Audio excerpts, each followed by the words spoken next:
So, hi guys! So ngayon, ang ganda talaga ng bagong camera ko. So, ayan ngayon, pupunta tayo sa Sakae at papakita natin yung nightlife doon kung saan maraming mga Pinay na nagtatrabaho doon. So, ayun, papunta na ako sa Sakae. Medyo malamig na ngayon dito sa Nagoya. Magbabike muna ako. Bye. Dito na kami ngayon sa malapit sa Ikeda Koen.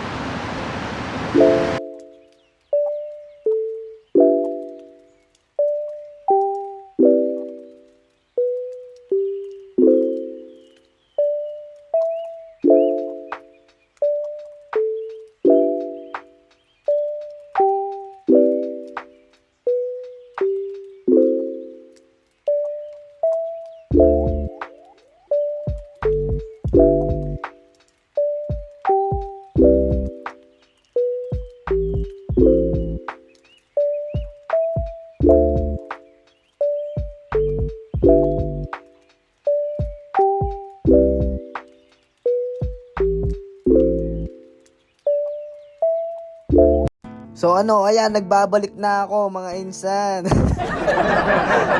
Anong masasabi niyo sa pa-movie effect na video ko ngayon, 'di ba? Nagle-level up na tayo mga insan. So ayan, papunta pala kami ngayon sa Donkey. Una sa Oso, tapos Donkey, hindi ko alam.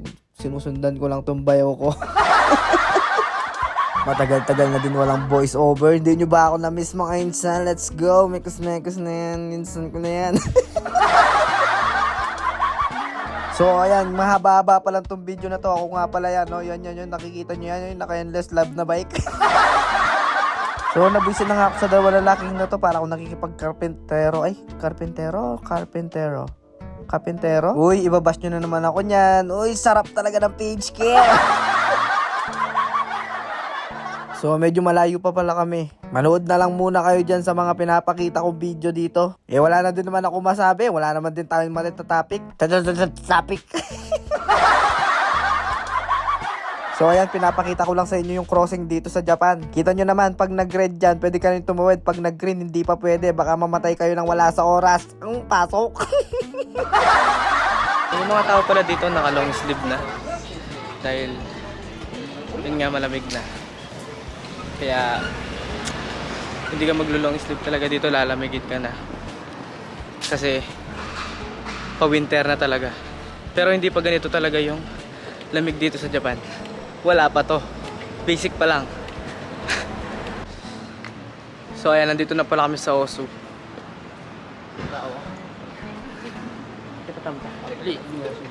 Aw. Wala kita tapunte. Ayan. Kaso wala ng tao. Pag ganitong oras kasi wala ng tao dito sa Osu. Pero pag pumunta ka dito ng umaga hanggang afternoon, nandito yung mga turista. So dito lahat pumupunta. Yun, hinihingal na ako. So yun na nga sinasabi ko sa'yo, bayaw. Gusto mo lang pala magpa-picture dito. Nagpunta pa pala tayo dito. Sarado na lahat. Diyos ko yun, san? Mamatay ako sa'yo. Mamatay na tayo sa atin mo niya. Wala tayong mabibili. Puro tayo picture rin, san?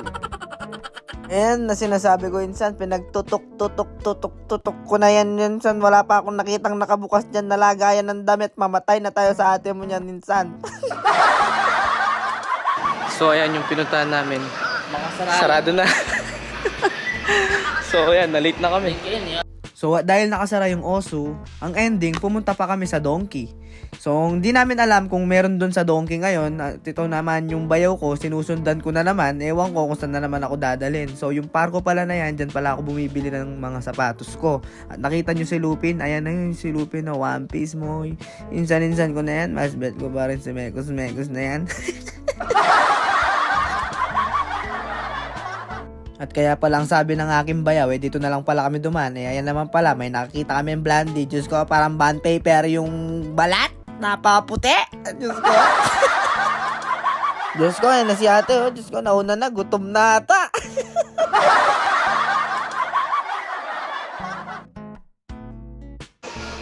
You know?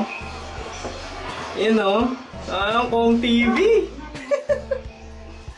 Diyan na sabi mo. Pagal. Pagal eh. Hinanandin ka. Elevator. Kaya mo din nantin. Yan, nandito kami sa Donkey. 3階でございます。 So, ayan yung Donkey. Donkey.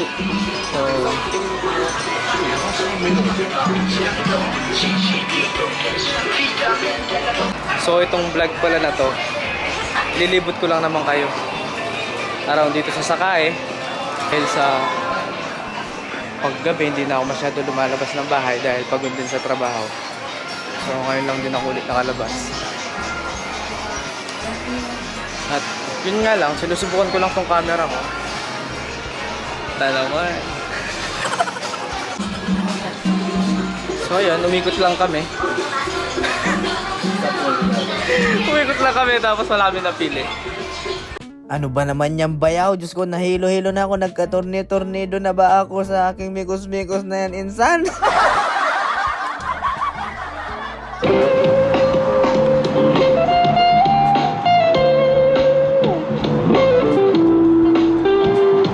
Tignan nyo naman yung mga teenager dito na mga hype beast yung galawan, no? Napakalakas ng forma, Diyos ko. Kita mo naman yung mga tambayan nila, oh. Mamaya, mag-insan na sila niyan. Maggabi-gabi na yung tornado na yan. Uy! Dana oh. Hublot. And Rolex. So, syempre, someday, magkakaganyan din tayo. Taste-taste lang. Sipag-sipag lang. So, ayan, malapit na nga kami sa Donkey. So, sa kaka-bike namin, Diyos ko, sobrang layo. May nakita kami, nagko-concert dito na mga Japanese na teenagers. Hindi namin alam kung sino yung mga to, kaya pinuntahan namin.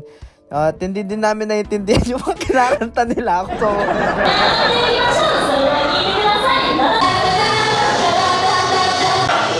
Jan! Ate Jam mo? Oh. Gusto ko lang naman humaba tong video na to kasi pinifeel ko pa rin tong bagong camera ko eh. At wala din naman kami magawa sa bahay. So ayun, magko-content na lang ako ng libot. Libot content. So, ayan, nandito na kami sa Donkey. Actually, ilang beses ko na din na-vlog to, alam ko eh. Tsaka ilang beses na din kami pumunta dito.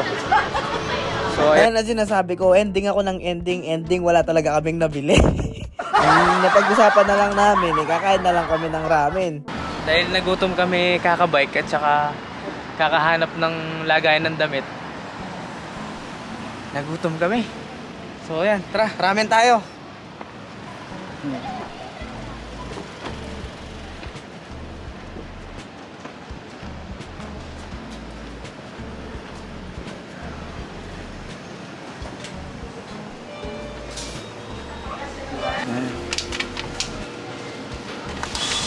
Sige po, maglagyan ako niya. Tayo na dyan, Hanicho.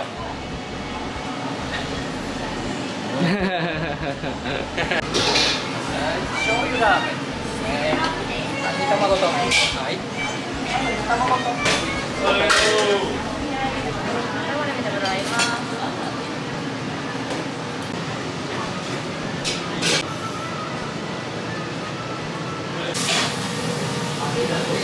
So ayan, kakatapos lang namin kumain.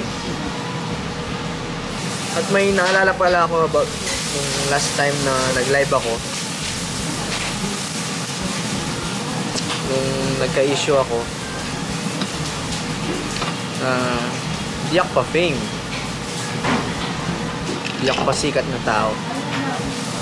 Pero yung murahin mo ako sa harap ng live, yung mag-comment ka sa harap ng live sa isang pagkakamali ko lang. Sobrang mali na yun, di ba? Pag pinatulan, ikaw yung mali, ikaw yung pa-fame, ikaw yung pa-victim, ganun. Ganun talaga yung mga nagsisimula sa pagbablog. Tulad ako, lahat ng ganun nararanasan niya. Pero pag binawian mo sila ng salita, nakikipag-trash talkan sa'yo, pero pag binawian mo sila ng salita, ikaw pa yung masama. Parang ikaw pa yung pangit sa mata ng ibang tao. Yung tumutulong ka na nga eh, di ba? Tumutulong ka na lang kahit sa ganung paraan lang, kahit sa malit na bagay lang.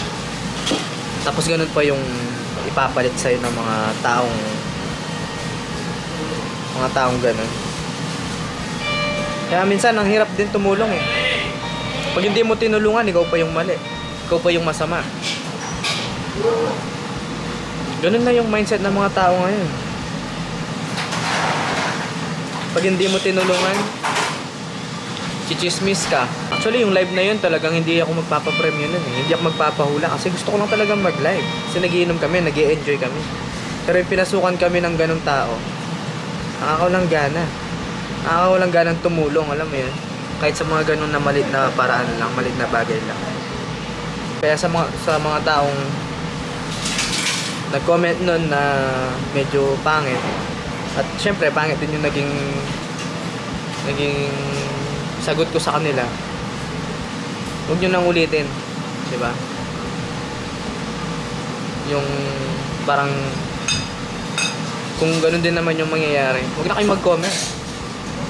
Para sa 100 lang eh, lumalabas ang totoong ugali ng isang tao. Alam mo yun? Para sa isang pagkakamali lang eh, okay lang, tama mo. Tama mo yung mali ng isang tao, pero yung murahin mo dahil mali, pangit na yun. So yun lang. Katapos lang namin kumain at uwi na kami. So paluba na din tong camera ko. So yun, tinry ko lang din naman itong ipag-vlog kung talagang good siya kasi may mic talaga siya. So check ko mamaya pag-edit ko kung malinaw talaga yung boses ko dito. So ito, busog na yung kasama ko. Yeah. So hanggang dito na lang. Bye.